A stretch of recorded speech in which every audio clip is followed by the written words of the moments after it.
اعوذ باللہ من الشیطان الرجیم بسم اللہ الرحمن الرحیم اللہم صلی علی سیدنا محمد وعلی آل سیدنا محمد بعدد کل ذرۃ میں آتا الفرمرتن الحمدللہ رب العالمین والصلاة والسلام علی سید الانبیاء والمرسلین اما بعد۔ آج ہم ایک ایسی حقیقت پہ بات کرنے جا رہے ہیں جس کو ہم نے بھلا دیا ہے، نظر انداز کر دیا ہے، حالانکہ وہ حقیقت ہم سب کے بہت قریب ہے، اور وہ حقیقت ہے قبر کا عذاب، اور یہی میرا آج کا موضوع ہے۔ بخاری شریف ہے، جلد اول ہے، صفحہ نمبر 556 ہے، حدیث نمبر 1278 ہے، اور حضرت ابن عباس رضی اللہ تعالیٰ سے روایت ہے، بڑی مستند حدیث ہے۔ ہمارے پیارے آقا صلی اللہ علیہ وآلہ وسلم دو قبروں پر سے گزر رہے تھے جن پہ عذاب ہو رہا تھا۔ آپ صلی اللہ علیہ وآلہ وسلم نے فرمایا ان کو عذاب ہو رہا ہے، کسی بڑے گناہ کی وجہ سے نہیں۔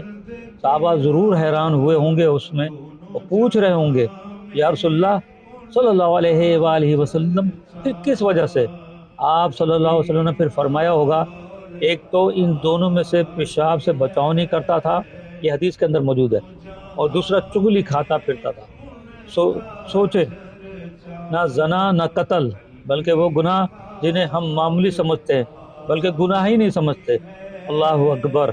آج ہم کھڑے ہیں، پیشاب کی چھینٹوں سے نہیں بچتے، زبان سے کبھی چغلی بہتان روز کا معمول ہے، پھر کہتے ہیں یہ تو بڑی چھوٹی سی بات ہے، کوئی گناہ تھوڑی ہے۔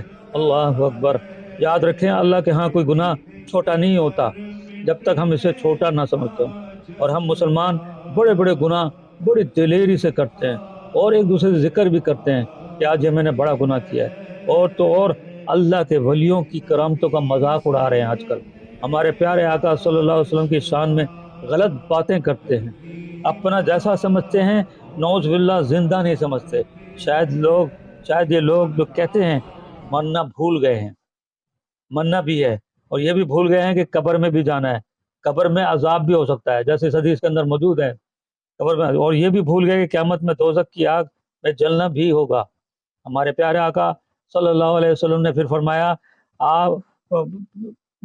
پھر آپ نے صلی اللہ علیہ وسلم نے کھجور کی ایک ڈالی جو اس کو بیچ سے چیر کر دو ٹکڑے کیے اور ہر ایک قبر پر ایک گاڑ دی۔ لوگوں نے عرض کیا یا رسول اللہ صلی اللہ علیہ وآلہ وسلم، آپ صلی اللہ علیہ وسلم نے ایسا کیوں کیا؟ آپ صلی اللہ علیہ وسلم نے فرمایا شاید یہ جب تک ڈالیاں سوکھیں ان میں عذاب ہلکا ہو، یعنی کہ جب تک ڈالیاں گیلی رہیں گی یعنی کہ ہری رہیں گی تو ان پہ عذاب ہلکا ہو۔ اللہ اکبر! سبحان اللہ! یہ ہمارے پیارے نبی صلی اللہ علیہ وسلم کی امت سے محبت، وہ لوگ قبر میں ہیں، کوئی زبان نہیں، کوئی عمل نہیں، لیکن آقا ہمارے پیارے آقا صلی اللہ علیہ وسلم ان کی مدد فرما رہے ہیں۔ لوگ بولتے ہیں نا مدد کون کر سکتا ہے، تو یہ بھی ایک مدد تھی جو قبر کے اندر مردوں کی انہوں نے، اور وہ جہاں پہ عذاب ہو رہا تھا اور ان کو بالکل یقین تھا کہ یہ عذاب اس ڈالی ڈالنے سے کم ہو جائے گا یا ہو سکتا ہے ختم بھی ہو جائے۔ یہ حدیث ہمیں ایک بڑا سبق دیتی ہے، بلکہ ہمارے پیارے آقا صلی اللہ علیہ وآلہ وسلم نے ہمیں درس دیا کہ مرنے کے بعد بھی مدد کر سکتے ہیں۔ یہ تو ایک طریقہ تھا کہ قبر پر ہری ڈالی ڈال دیں تو عذاب کم ہو سکتا ہے، کیا دعا سے، صدقہ سے، قرآن خوانی سے، نیک اعمال کے احصال ثواب سے کیا مرنے والے کی مدد نہیں ہو سکتی؟ بالکل ہو سکتی ہے۔ جو کہتے ہیں مرنے کے بعد کچھ نہیں ہوتا، یہ ان کے اعمال کے ساتھ ہی وہ چلے گئے، لیکن ایسی بات نہیں ہے۔ لیکن اس حدیث سے صاف ظاہر ہو رہا ہے کہ اس قبر میں عذاب ہو رہا ہے، لیکن ہمارے پیارے آقا صلی اللہ علیہ وسلم نے وہ ڈالی چیر کے دو قبروں پہ ڈال دی اور فرما دیا کہ یہ قبر کا عذاب ہو سکتا ہے اس سے کم ہو جائے۔ یہ کچھ نہیں ہوتا، یہ حدیث ان کے لیے واضح جواب ہے۔ جو کہتے ہیں کہ کچھ نہیں ہوتا مرنے کے بعد، یہ حدیث ان کے لیے واضح جواب ہے۔ افسوس، ہم اپنے پیاروں کو دفن کرتے ہیں اور 2 دن روتے ہیں، پھر پھول جاتے ہیں، پھر نہ فاتحہ نہ درود نہ صدقہ، تو کہتے ہیں اب ہمارا کیا کام، جو عمل اس نے کیا وہ اس کے ساتھ چلا گیا۔ نہیں، یہ بہت بڑی غلطی ہے۔ آج بھی ہمارے ماں باپ، دادا دادی ہمارے محتاج ہیں، ہماری دعاؤں کے محتاج ہیں، ہمارے قرآن خوانی کے محتاج ہیں، ہمارے ہر قبر پہ جانے کے محتاج ہیں۔ وہ انتظار میں بیٹھے ہوتے ہیں کہ کوئی قبر پہ آئے اور ہمارے لیے دعا کرے۔ اور ذرا سوچیں، آج ہم قبر میں ہوں اور ہمارے بچے بھول جائیں تو ہمیں بھول جائیں، کوئی دعا نہ کرے، نہ کوئی قرآن پڑھے، نہ ہمارے لیے کوئی نیک عمل کرے، تو اللہ تعالیٰ ہمیں قبر کے عذاب، تو ہمارے قبر میں کیا حال ہوگا، تو ہم بھی اسی طرح انتظار کریں گے، کیونکہ ہم نے اپنے بچوں کو بھی یہی تربیت دی ہے۔